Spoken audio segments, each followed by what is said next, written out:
Lately, we've been seeing a lot of the larger content creators pull back, experience kind of a burnout on content creation.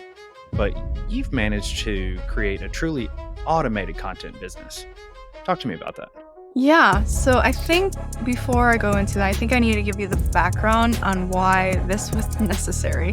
So before I actually started this content business, I had an online coaching business. And traditionally with coaching, you have sales calls, client meetings, cold outreach, all that stuff. And it just becomes way too much. And there was a point where I actually had 20 back-to-back sales calls and they all said no. And I'm thinking to myself, Mm. it's not that I'm bad at sales. In fact, I've closed over six figures in sales. I know what I'm doing.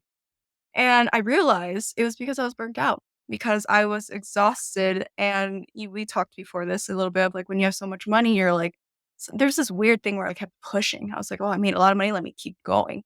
And it got to a point where it was too much to handle. And so when I hit major burnout, I said to myself, we're not doing this again, Tito. We're doing something completely different. The mission is still the same of I want to help people build generational wealth. My modality is teaching people through business, but I don't want to have client calls. I don't want to have sales calls. And I definitely don't want to have a team. So that's where I landed on content creation. Now, when we think about content creation, a lot of people like to think I'm going on many different platforms. They like to think of Instagram, Facebook, TikTok, all of these kind of platforms where I think to myself, I'm like, I don't want to dance my ass off on TikTok. That's not where I want to be personally. But I do want to be able to create content once and automate it to multiple platforms. So my kind of background is actually in systems and automation, and I love, love, love building workflows. And so I thought to myself, why don't I just try that here, especially with the revolution that AI is taking over? Let me take this one step further. To break that down, the way that looks like, I like to think of my content creation workflows. So they're your main long form content pieces. You want to start with one of them, whether it's blog articles or videos, either works. But basically, from that point on, I create content once. Let's just use the example of a blog article. I write a blog.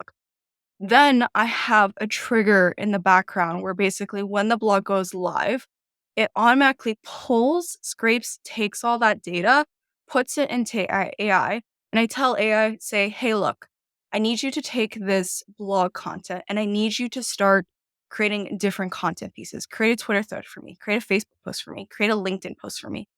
And by the way, Zapier, if you don't know what Zapier is, it is a godsend. Highly recommend it. From that point on, it integrates with OpenAI, which is the owner of ChatGPT, do all the workflows of creating content. And then at that point, it's just automations. It posts to Instagram Reels, it posts to Facebook, it posts to LinkedIn, it posts to Twitter. And all I did was create content once. I think when you think about breaking it down, it's you need to start with what are your non-negotiables. What the things for me, I don't want to have sales calls. I don't want to dance my ass off on TikTok. I don't want to do any of those things. So I'm not going to. I'm going to work within those. But also, I think what makes, not necessarily what makes me different, but I think is definitely an edge is most people think about return on investment, which is fine. I think it's valid. But I like to think on return on time. What's going to give me my most bang for my minute in the most effective way? And I think to myself, okay, if I can create content once and then have it automatically distribute to multiple platforms, I'm going to do that. So that is the automated content piece. And that's the little breakdown and the high level view of what that looks like so far. Nice. So many questions now. Because I've worked around with this a little bit, but I've ran into something you might be able to even clear up. Taking long form content and breaking it up. AI does a good job of Yeah. this, but it's definitely AI and it doesn't have that human Mhm. touch. It needs more input. Have you figured out a good way or good frameworks to use for it to not sound so robotic? Yeah, so I think that's where you need to think about your source content, right? So let's just think about a YouTube video that I have, right? I have the transcript of the video itself. What When I think about the transcript, it's exactly in my natural language. I cuss here and there, it's naturally me. It has my tone, it has my personality, because that's just the way that I speak. Well, when you take the transcription of that, it's gonna take all those words and basically when I feed it into AI and I say, hey, use this content above that you just pulled from and create a Twitter thread.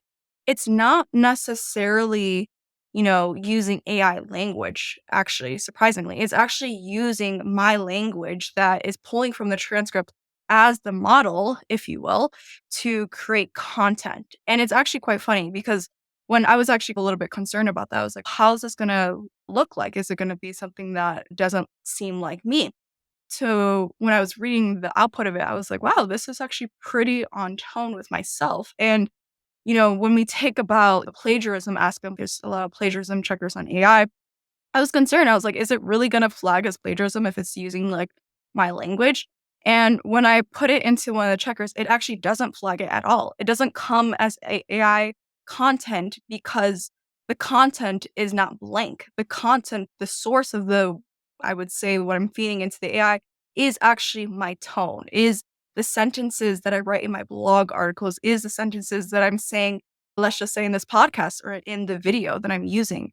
So I think a lot of people, when they get that AI like content where it's like, this doesn't sound right. It's because think about how you're asking the AI to talk to you. You're not giving it any feeding. You're not giving it any source.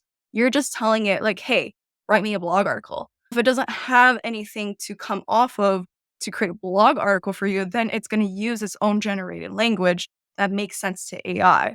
But it's not going to make sense to you because you're not feeding it your source language, which is your voice, which is your personality, and which is your text, honestly. That's good. And I knew that answer too. I got one time I messed with the GPT trying to create it, and I guess I'm not the best at explaining some things, especially to a GPT. I guess I was 20 or 30 minutes into it one time and just got pissed off and was just like yelling at it through the keyboard. I'm like, what am I doing? So from then I was like, I'm good. Yeah. But that's good. You figured that out though.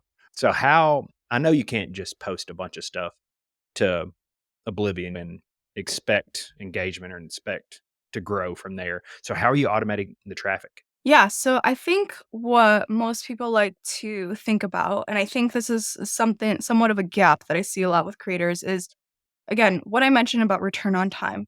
When we think about content, there are two types of content, I would say. There's evergreen content where it's searchable, it has year-round traffic, and that's where I like to spend majority of my time. But people like to focus their time often on platforms that don't give them the highest return on time.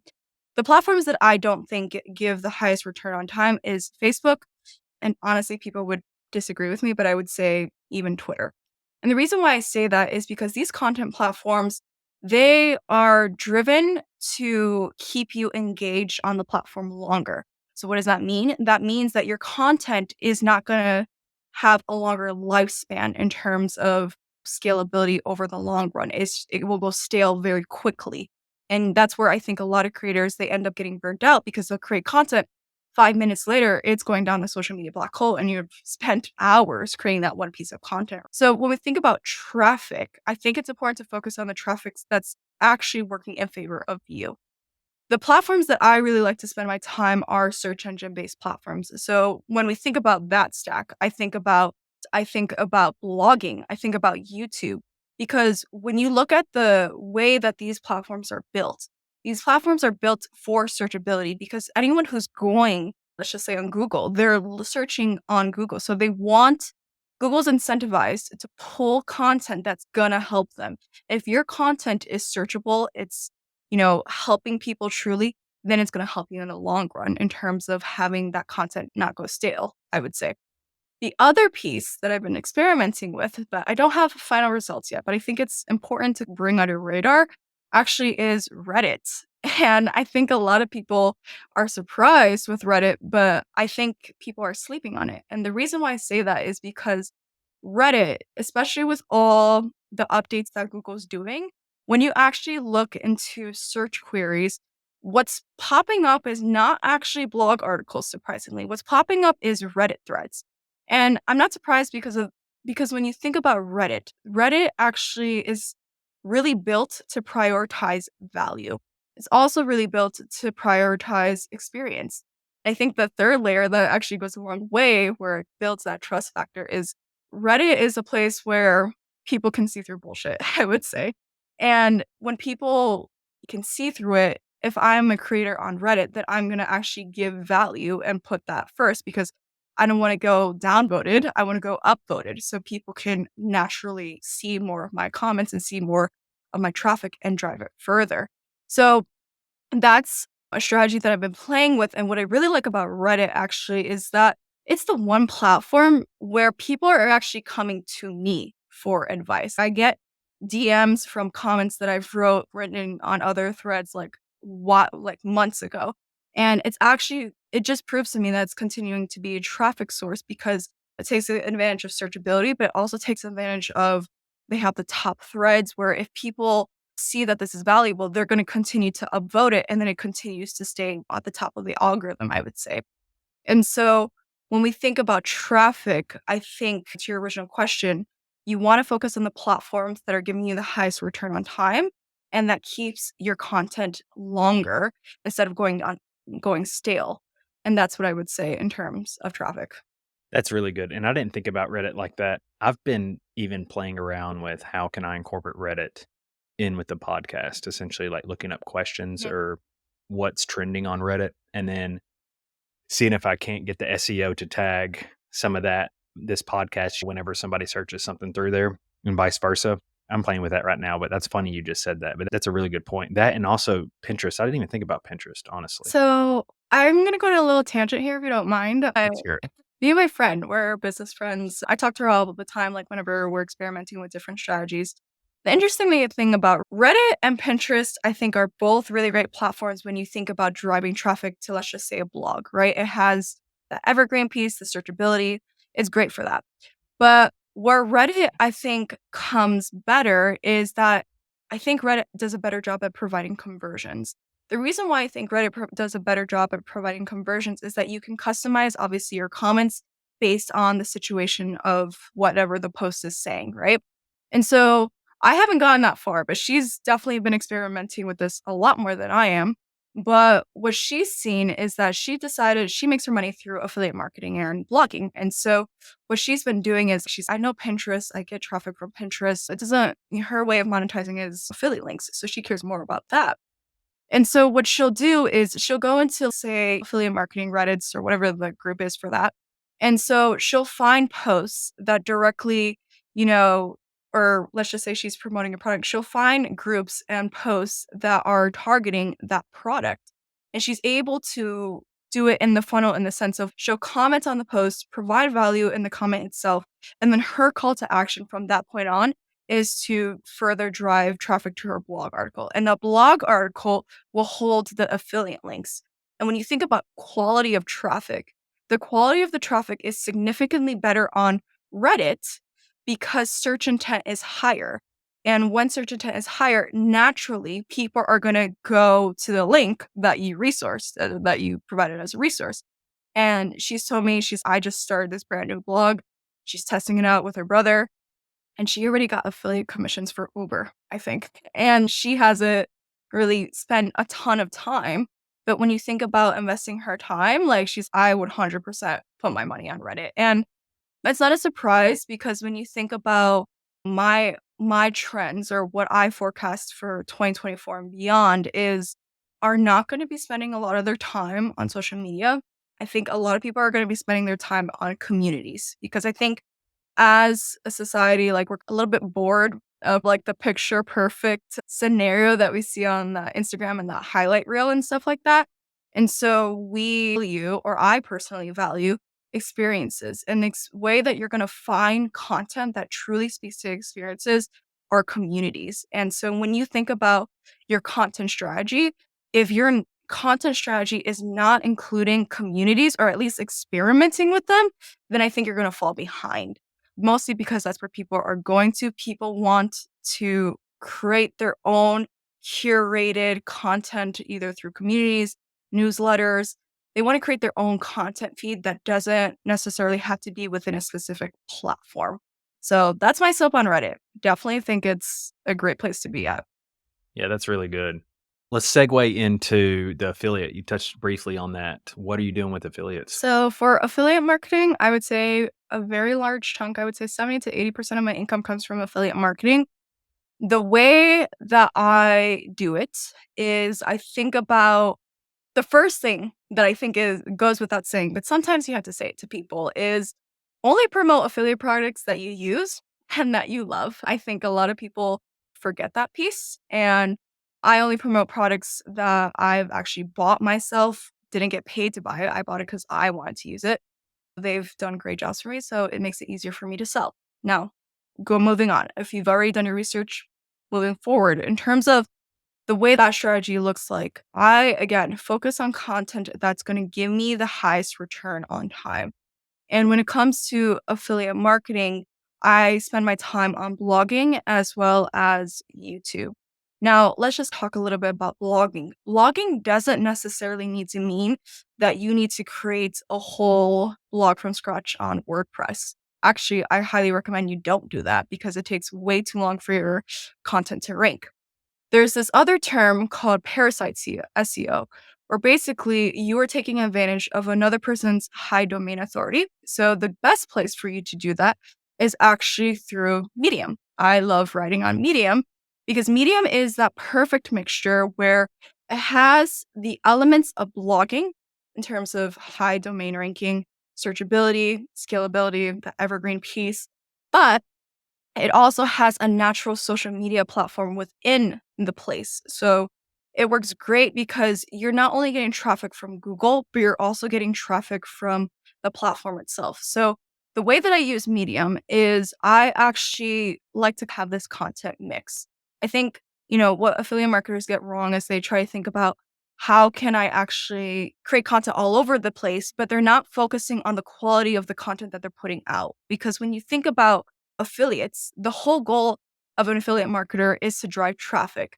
The other goal that most people don't think about is how do you convert that traffic? Obviously, you need to have a good offer that you're promoting that does a really good, job of converting besides the traffic. All you're doing as an affiliate is just pouring gasoline. Essentially, you want to think about the type of buyers that are buying that product. There's 3 stages. We have the cold lead, the warm lead, the hot lead, right? The cold lead is the person who I'm going to create content where it's like, I'm educating you on the problem that you're having. So let's say you are struggling with figuring out LinkedIn, right?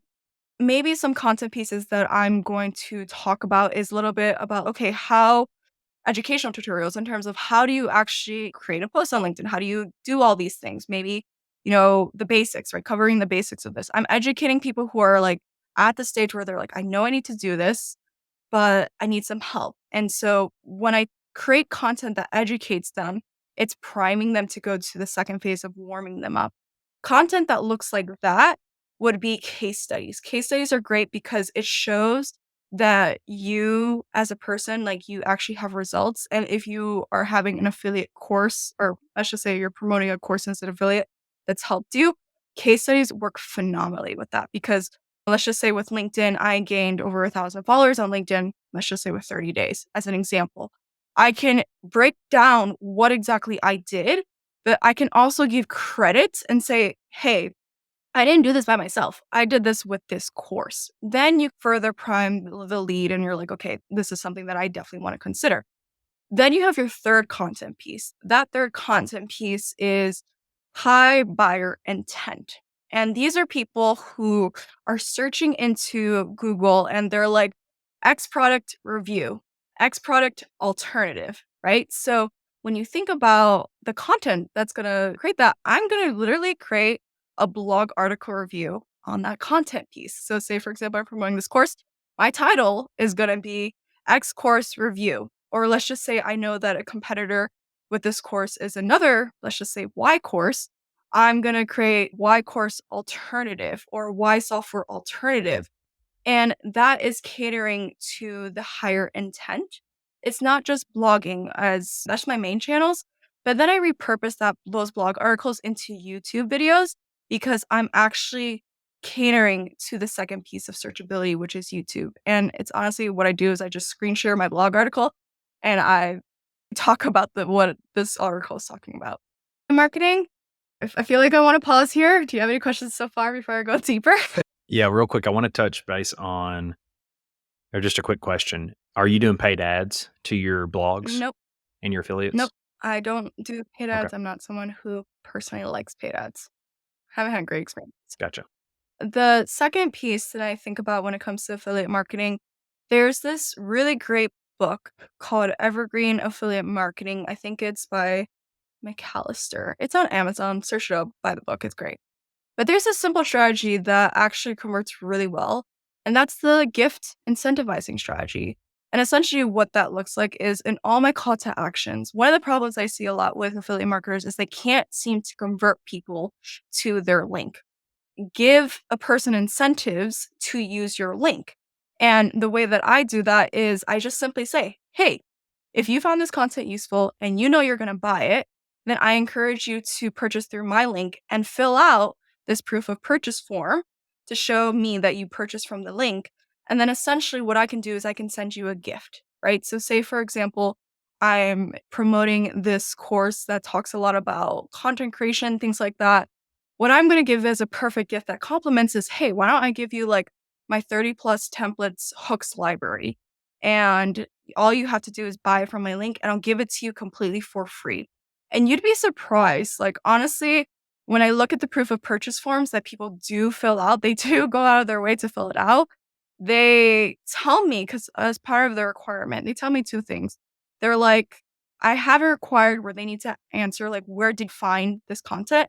Majority of the content that converts is YouTube, blogging. They're like, I found your blog article, I found your YouTube video. And that's how I know that I'm going to focus more on those channels, right? Some affiliate products do better on YouTube. So I'm like, okay, I'm going to create more videos on that. Then the other piece is some people tell me they're like, it was honestly your content piece that drove me to purchase this. And I remember was reading a form submission. They're like, I bought this link. I bought through your link because you were going to give me a gift and I couldn't find a discount code anywhere else. You're the only one that could give me a discount code. It's just these little tiny things that you're helping people. And I think affiliate marketing gets a lot of bad rep because they think that it's like scammy. And don't get me wrong, there are people that really fuck up affiliate marketing. But when I think about it, if you come from the place of actually helping people, like ultimately, like my goal as affiliate marketer is I'm here to help you make a decision. I don't care if you make the decision. If you move forward, great. If you move forward, I'm going to reward you with a gift if you decide to use my link. No pressure if you don't. I'm here to help you make a decision. And when I give people inside scoops and I actually promote a course that I've taken, then I can actually create a proper review because I am the ideal avatar that was on the other side thinking, do I buy this course or do I not buy this course? Because I've actually bought the course as a student, it makes it easier for me to answer those questions and to personalize it. And you'd be surprised how many people I come across who do that. Like, I remember one time I was actually just like reviewing my content and seeing like how it ranks on Google. And there was another person who outranked me. But when I looked at the blog article, they took word for word verbatim of what I said in my YouTube video. And I'm like, ain't that some bullshit? Like, you didn't even do the proper research of looking it up or actually taking the course as a student. So, yeah, a long story short, there are people who screw up affiliate marketing who it can be very competitive. But like, I think honestly, if you provide value first, like naturally people want to purchase through your links. Yeah. How important is copy to you, especially like writing blogs? Copy is important to me if I understand what the intent of it is for. So if I know, like when we think about the different leads of like cold leads, warm leads, hot leads, if I understand the buyer intent, it makes it way easier for me to write copy, right? And I do research whether it's using platforms like Answer the Public or even Reddit or Quora and seeing what really resonates with what people are searching. Then it makes it easier for me to write copy. So I think the copy that sells the best, in my opinion, is the copy that sells the story and sells the experience. And when it makes complete sense because when you also look at like back to Reddit, like what's popping up in search queries, Reddit threads, because they are experiences, they are stories. And if you can write and if you know how to write a good ass story, I think you can honestly sell anything. Yeah, that's true. I wish I knew more on blogs. I'm not the writer at all. And that's why I asked about copy as well, because I've seen so much conflicting things on that end. How'd you get into writing blogs?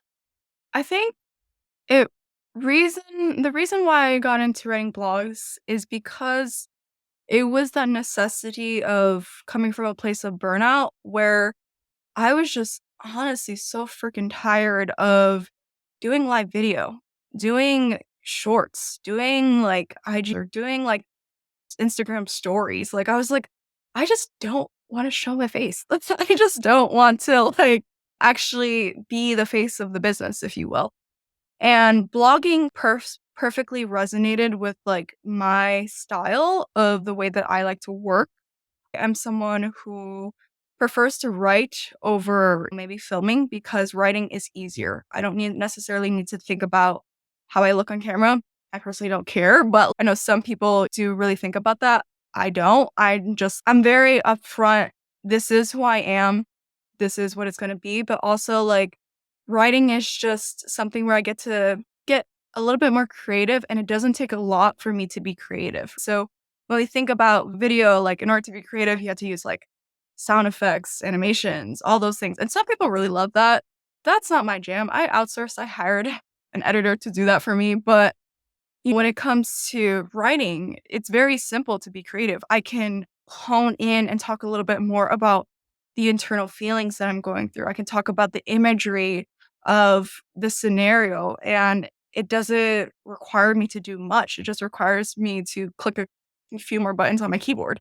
So blogging is just something that is just more energetically my style. Gotcha.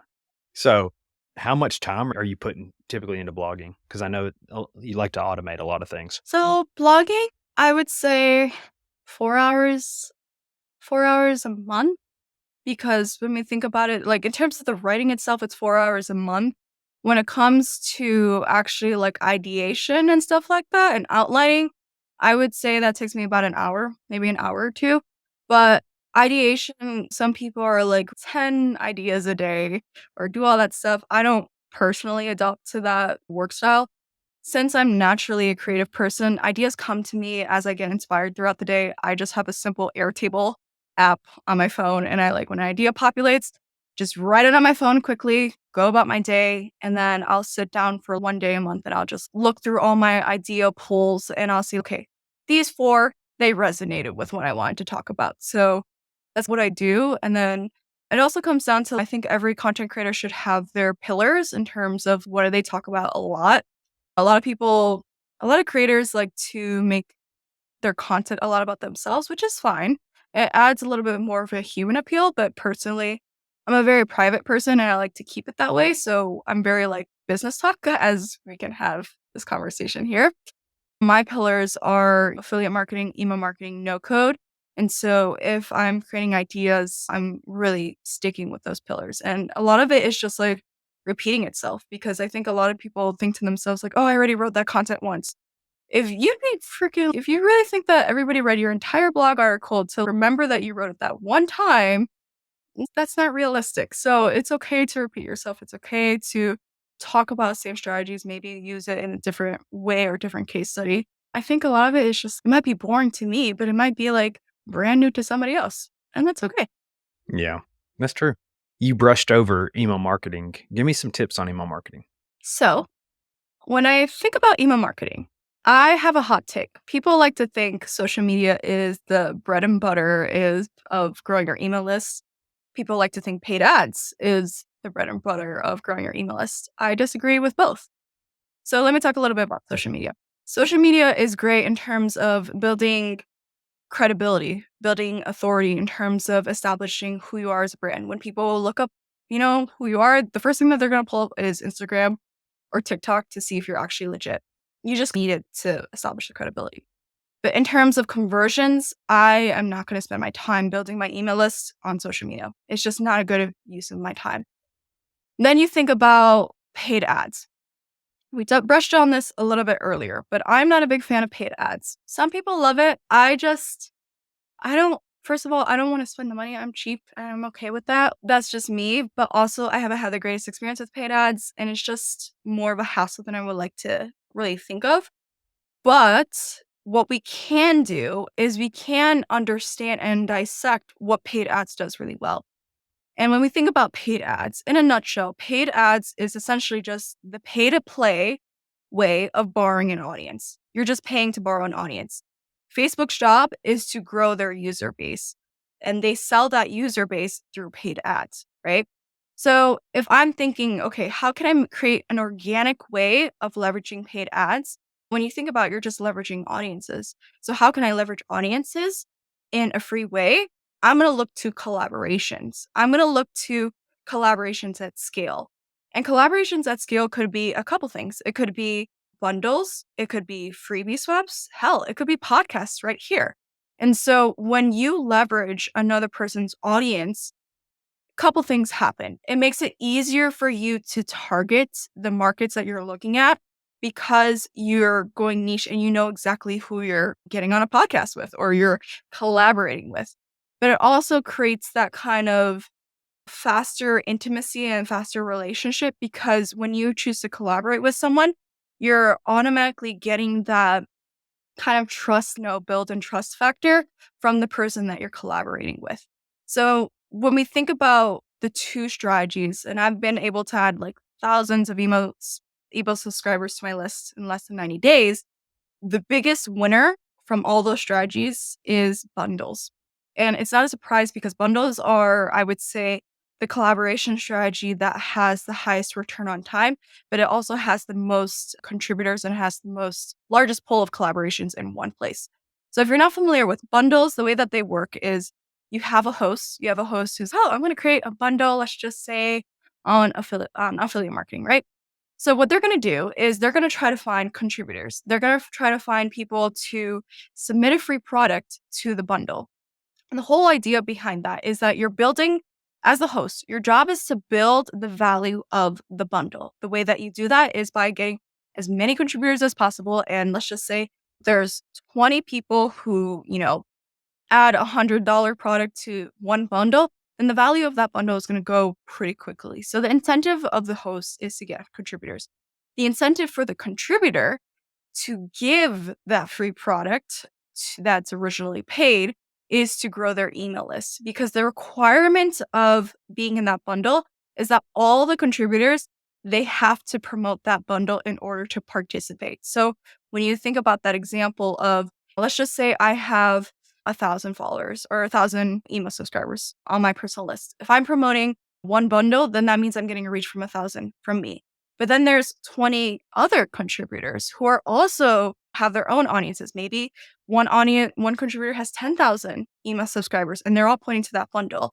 Your reach is getting quite large in a very quick amount of time. And so what ends up happening is that these contributors, they all point, let's just say like it's like a open cart, closed cart within a week.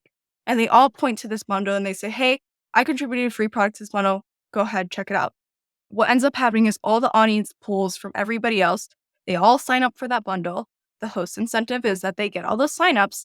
But what ends up happening is that audience member, they end up looking at the entire resources and then they individually sign up for what they want within that short period of time. And I can honestly say I've grown my email list by that 100% because I love that strategy because it only took me like maybe 20 minutes of my time. Since I already created the free product, all I have to do is create a coupon code and schedule like 2 emails that the host wrote the copy for. So all I'm doing is copy and pasting it to my emails. Essentially, that's it. So again, high return on time strategies was what works really well. For bundles, is that only for physical products? And honestly, bundles are actually mostly for digital products. I've only seen them for digital products where it's mostly like courses. Sometimes people do software. It really depends on how you choose to do it, but it has to be a digital product and it has to have, usually the requirement is it has to be digital and it has to have no one-on-one interaction. So it has to be like, for example, I can't do a bundle where I'm giving a free coaching call. That's not scalable, right? If I have 500 people sign up for that bundle and I'm doing a coaching call, then it doesn't work. Yeah. I was just trying to play that out. How would somebody as like a podcast host, would they do bundles or would they do more of, you mentioned it earlier, what's that called? Collaborations. I think it's good to do a mixture of both. And the reason why I like to think of that is I like to layer on strategies. And we talk a lot about this in one of my courses, Audience Profits.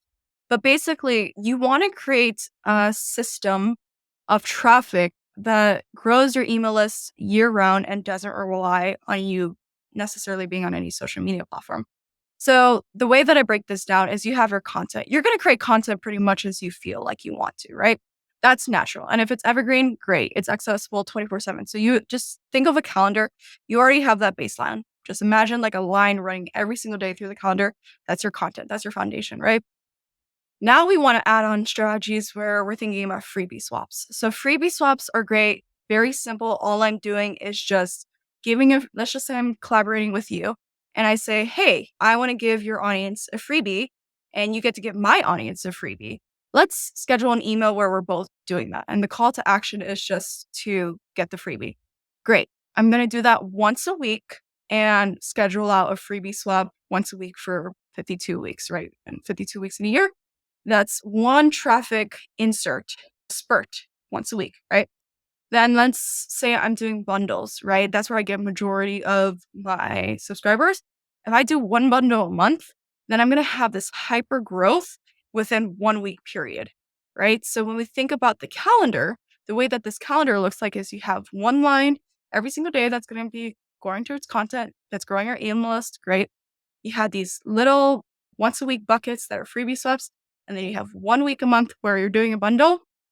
That's basically the recipe of traffic. And a perfect example for what I would say as a podcast host is if you do that mixture, if you're thinking about how do I participate in a bundle as a podcast, a simple digital product that you can do is, hey, if I'm targeting the online entrepreneur space and I know maybe a 7-figure entrepreneur is focusing on these specific problems, maybe what I can do as a podcast host is, hey, I'm going to give you digital exclusive access to 3 private podcasts that I've done with other 8-figure entrepreneurs who help people get out of that phase, right? And so that could be the digital product that you decide to give away in a bundle. If I'm doing freebie swaps as a podcast host, then that could also be the freebie, right? That can also be the freebie where say I'm collaborating with Tina, I'm going to give that freebie out to my audience. So freebie's a lead magnet, essentially. I use that Okay. interchangeably. Gotcha. So I'm curious. I want to know your offer and what you do, essentially. So what is your offer that you offer individuals? So I actually have three offers. Since I talk about affiliate marketing, email marketing, and no code, let's just talk about the no code piece. It's our daily content generator. It's our $9 digital product. That is simply our workflow where if you are someone who has a library of content and you're tired of it going stale, what this automation will do is it'll automatically take one random piece of content within your library, spin it out into 5 pieces of content and post to all the major platforms. The reason why I created that is because I'm sick and tired of people being burnt out with content repurposing. So I just made it simple, accessible. There we go. And then the next phase is audience profits. So think of that as a stair step up where you're thinking about if you know you are creating content, the next step you're going to think about is also how to build an audience. And the best audience is your own audience, which is email lists. So that course, the tagline of it is how do you grow your email list without using social media at thousands of email subscribers in less than 90 days. That is what I've been able to do. And that's what I teach in there. And then we have affiliate marketing where if you're a creator I don't have a product, but I still want to make money, then affiliate marketing is going to be the next phase. And that's your first $100 as an affiliate marketer. Again, I teach strategies that are both beginner, but also advanced that I use day in, day out. And the reason why we talk about that is because it's this next step. You build an audience, now you want to monetize the audience. I think of affiliate marketing as the next best thing to monetize your audience. So front end is low ticket that helps beginners get going. And then it feeds them into the content creator making their first dollar, essentially. Is the next step. So that would be like a mid ticket. So it's actually all low ticket. I like low ticket because it works well for me and people will disagree with me. But if I have the traffic automated and at scale, then low ticket doesn't necessarily do a bad thing, right? So the way that the funnel looks like is we have our $9 offer.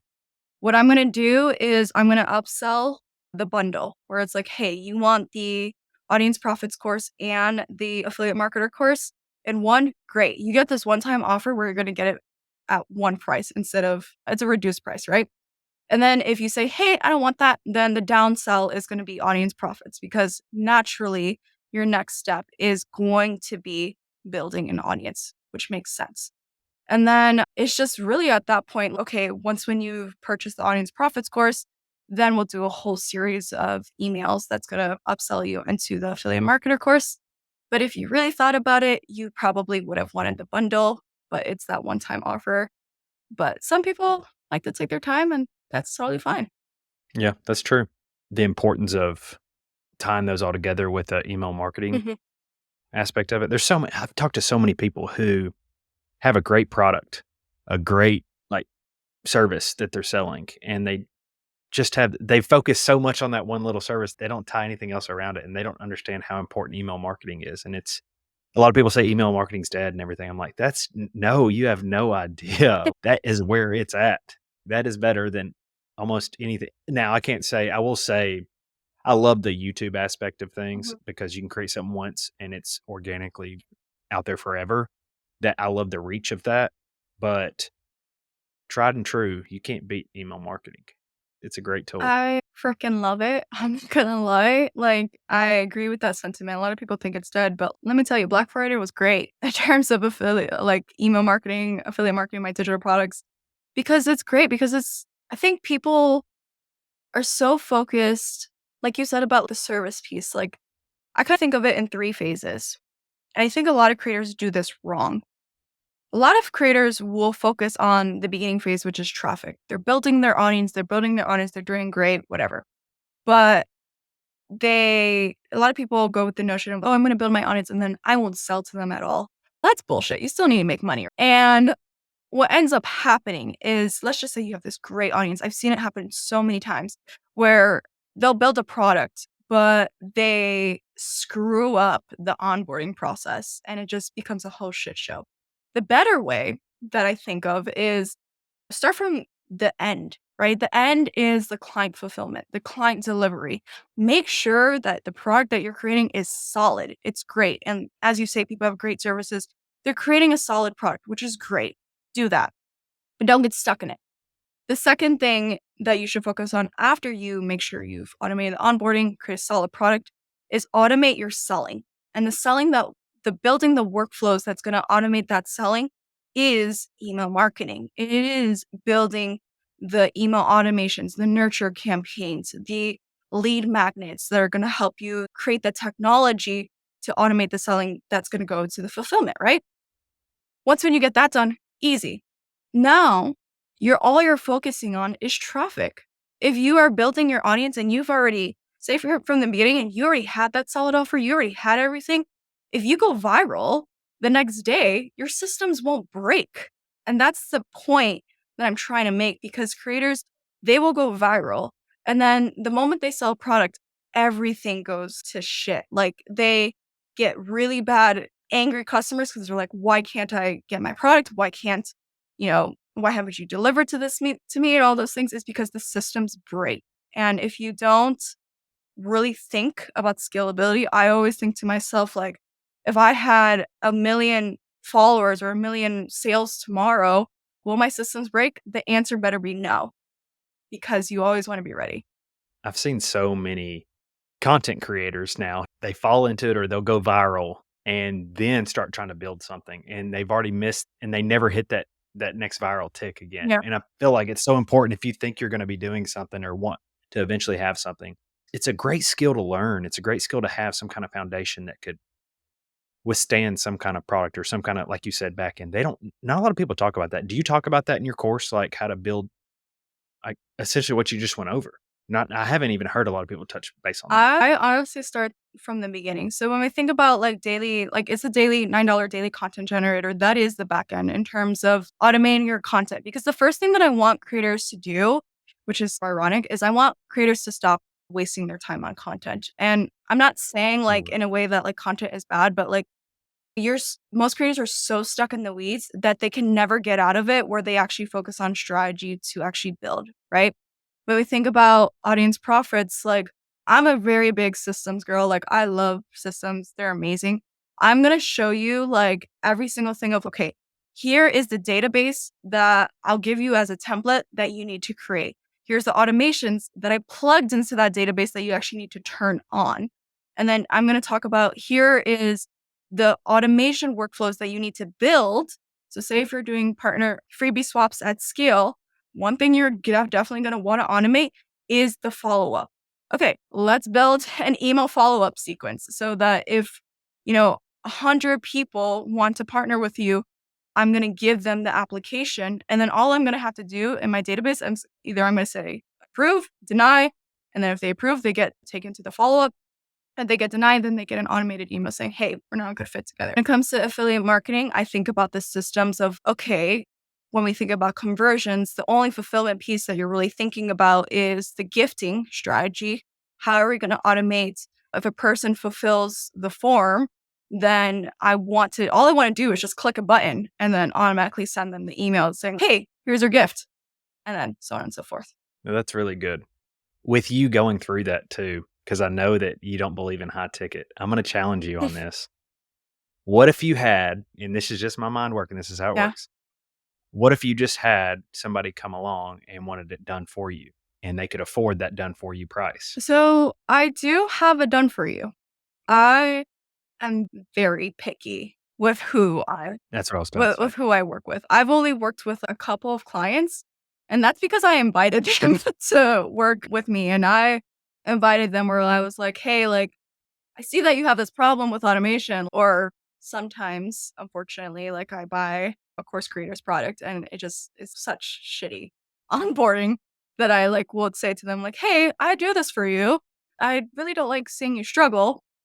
Here it is. And you'd be surprised, like people take me up on that, but it's definitely like you have to reach out to me because I don't publicly state that I do done for you, mostly because, when we think about, again, my non-negotiables, I don't want to do client meetings. Actually, whenever those done for you clients do come in, which is very rare, is I require them to actually purchase a consultation with me before they even get into. So the stair-step strategy for that is they'll purchase a consultation and I will build you the design. I won't do it, but I'll say to you like, hey, I'm going to build a design for you. And this is the tech stack that you need to do. You have two options. You can outsource this and you can hire someone on Fiverr to do it. Great. My responsibility is building design. I like building design personally. That's where my zone of genius is. You can hire me to build it out for you, but it's going to be at that price. And if again, because I'm not a done for you, like I'm not a person who like client meetings, it is a higher ticket price because my incentive is if I want to do it, then you're going to pay this premium because my time is very important. I rather spend my time personally with my family. Family is very important to me. And that's taking away time from my family. Yep. That's why I think it's so important that everybody needs a high ticket. Even if they don't push it, they don't get it out there. It's just some people, and I say this because I've bought courses, I've bought programs and stuff that has worked, some haven't. But now, anytime I want to learn something, I am like, who is the best and who can I pay the quickest? I don't want to learn this myself. I want to pay somebody to do this. Yep. So I've been literally, I was going through something with paid ads the other day, and I literally was like, I'm going to go pay whatever it's going to cost to go. I want who is the best at this. Went and paid him. He gave me one little secret on it, and it was worth all the money that I spent on it just from that little thing. But that's why I always try to push. I had this conversation with a friend of mine too. He had a high ticket, but it wasn't high enough. I was like, listen, have it so high that you're even like, ooh, you know what I mean? Because some people will pay it and it needs to be worth your time too. I feel like I convinced you a little bit on that end, No. But that's good. Your negotiables, and that's the way it should be. You mentioned community. I don't know if it was on this call or we talked about it a little bit before. That's where everything was going. Do you have a community right now? So I've been teeter-tottering. If I'm being completely honest, I am someone who likes to be in communities, but I'm not someone who likes to manage communities. And maybe that might change in the future, but the only community that I have is my newsletter. It's Content Creators Club. I tell people, I'm like, hey, if you want to contact me or if you want to engage with me in some capacity, the quickest and the most often occurrence is going to be in my newsletter. And I just tell people, I'm like, that is my community, and people email me every day and I respond whenever I respond.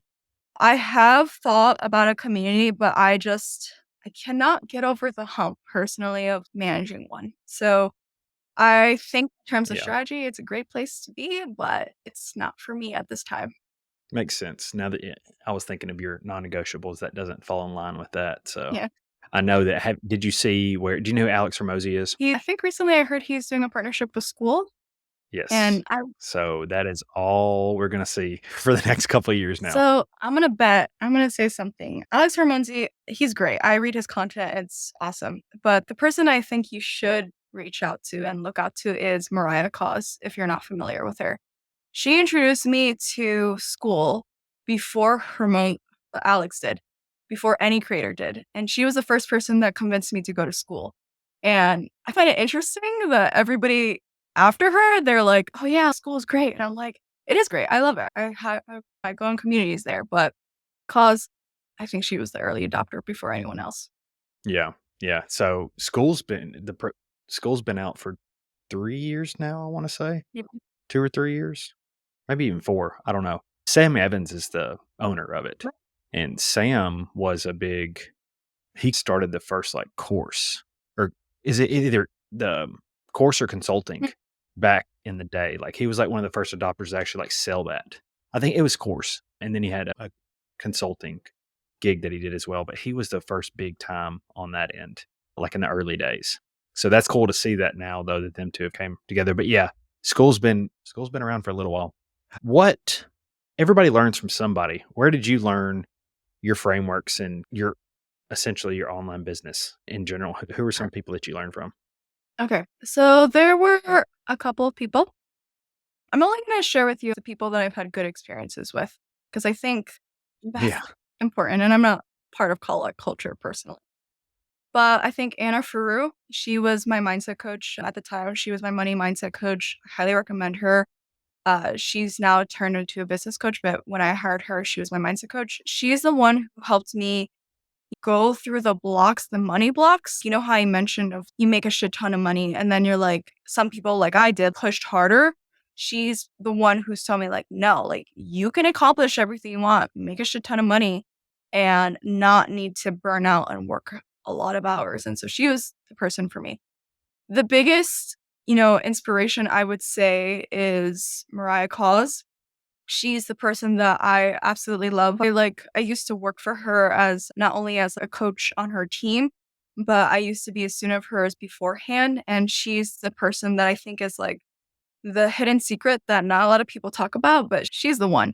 She's the one who taught me a lot about evergreen funnels. And I've learned a couple things from her where I'm like, okay, I like this. Some things I do it in my own way and that's completely fine.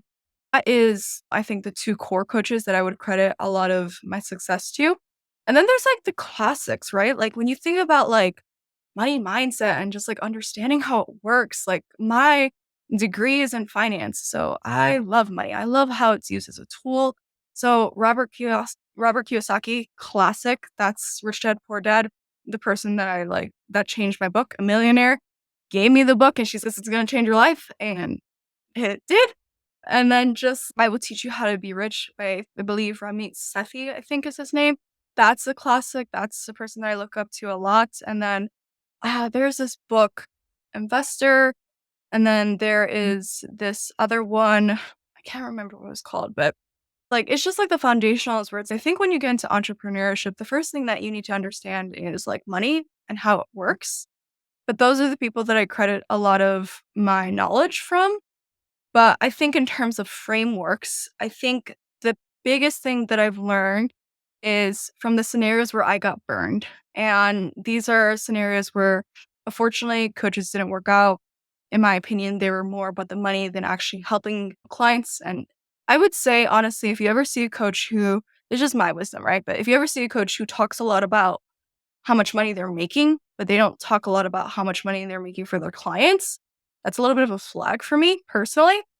And so what ended up happening was like I've learned like when I think about those scenarios and I've spent thousands of dollars on coaches, so I've learned a lot over the years. It's that the first thing you want to do is actually ask what is their model? Like, how do they actually build, or what does their lifestyle look like? And so if I were to do it again, like I wish I went with certain people more than the other. There's like that fame, that like like the hype culture, if you will. And I fell for that. It's natural. It happens, right? But when I realized those scenarios where like I see people where like they're having a lifestyle that I don't want, like the people that didn't work out for me, like their business model was, outsourcing and getting social sellers, getting a team to outsource for their sales calls, doing cold DMs at scale. And I know how to do all that. It definitely does work, but it's just not my model. And I think what it is, it's like picking the pieces. But I also think people forget the simplest things of figuring shit out. It doesn't matter how much I pay you to be my coach. My coach is not going to be there. Like, as much as I'm paying them, they're not going to be there when shit hits the fan. Like, ultimately, I have to be my own coach. I have to be the person who's going to get up and say, okay, we're going to keep going. And a perfect example is like building this automated creator business. Nobody taught me that. It took me 2 years to build it. And I tried. I actually, similar to you, I was like, I want to do this in the quickest way possible. Who do I pay? I looked up on Google, I looked on Instagram, I looked on YouTube. I couldn't find anybody who's doing what I'm doing. So I was like, fuck, like, I guess I have to do it myself. And it was 2 years of throwing spaghetti at the wall, seeing what works, seeing what doesn't work. And I'm like, yeah, now I can actually say I figured it out. And I think it's important to figure it out because you're creating your own methodology. And I think there's a lot of copycatting in the coaching industry, in my opinion, where people really figured out what works or haven't figured out what is unique to them. And I found what's unique to me. And honestly, if people come to me and they're like, hey, I want your business model, I would ask why. Like, why do you want it? Because I know sure shit, like you're not me and I'm not you. So I challenge you to question me why you want the business model. You could take a piece and see what works for you, but create your own piece, create your own methodology. A lot of good points there. I pulled out essentially pulling or picking a coach who aligns with your end result or the lifestyle you'd want. Essentially, yeah. That's really good. I played back some things. I've hired some coaches before in the past that I hired because of the flashy cars and everything. And I'm thinking, I don't care about flashy cars, but that's really good. I hired a coach that he didn't flex on like cars and everything. He was flexing essentially on how much he didn't have to work and how he didn't have any employees. And I was like, oh, wow, that's pretty cool. It's funny how you see that now. But so as we wrap up here, how can people get a hold of you? So I'd actually love to give your audience, since we were talking about email marketing, a free welcome template of mine. It's actually a paid product. It's a $9 product, but I'd love to give your audience a coupon to get it 100% for free. So you would use the coupon podcast24 at checkout, and that welcome email template is your plug and play. If you are building your email list and you don't know what to say, that template's going to come in handy. And then automatically by you getting that template, you'll go into the world of Tina in terms of I'll naturally give you some freebies based on things that I think you might like. We have a weekly newsletter where we send one freebie, one YouTube video, one blog article, and one collaboration opportunity to help you automate your traffic, content, and income. So I'll give you the link so you can put it in the show notes. Yep, we'll plug it down there. Again, Christina, I really appreciate you coming on today. Yeah, thank you so much. Hey, if you're still listening, hopefully you got some value out of this or amusement. Either way, I really appreciate you for listening. My goal with this podcast is to build something of value while also showing others that it's possible to do the same. And what I mean by that is I'm not perfect at this. I fumble, I stutter, and I just want to show that it's okay. If you've been putting something off, this is me telling you to go for it. So I need your help in growing this, and there's two main ways a podcast grows. One is through ratings and reviews, and two is through word of mouth. So I can only do it with your help. If you can leave me a 5-star rating and review on Apple Podcasts and Spotify, as well as post this to your social, it doesn't grow without you. Thank you. Talk to you all next week.